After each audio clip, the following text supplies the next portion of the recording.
আজকে বলতে গেলে অনেক দিন পর আমার দিদির ছেলে দিদি সবাই আজকে আমাদের বাড়িতে এসেছে।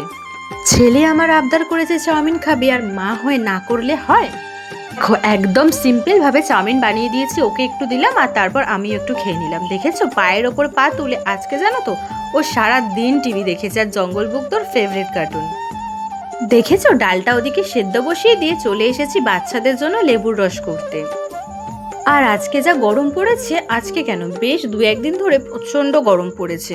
ওটাই গরম পড়েছে দু একদিন ধরে যে বেলার দিকে ঘরে তো একদম থাকাই যাচ্ছে না। আর আমাদের যেহেতু অ্যাসবেস্টারের ঘর, তার জন্য আরো বেশি কষ্ট হচ্ছে। দেখো কথা বলতে বলতে লেবুর রসটা কমপ্লিট হয়ে গেছে, এবার চলো দেওয়া যাক। লেবুর রস দিতে গিয়ে পড়লাম এক বিপদে। উজানকে দিতে না দিতেই আমার সোনা মায়ের চোখে দেখো জল ভর্তি। ওর জন্য রাখা আছে, সেটা কি আরো বোঝে?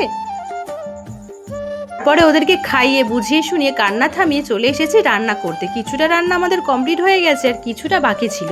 আজকে বানাবো মুসুর ডাল, 5 ফোড়ন দিয়ে কাঁচা লঙ্কা ফোড়ন দিয়ে ভালো করে মুসুর ডাল বানিয়েছি। আজকে পেঁয়াজটা যেহেতু অ্যাভেলেবেল ছিল না, তার জন্য পেঁয়াজ ছাড়াই করেছি, কিন্তু খেতে বেশ ভালোই হয়েছিল।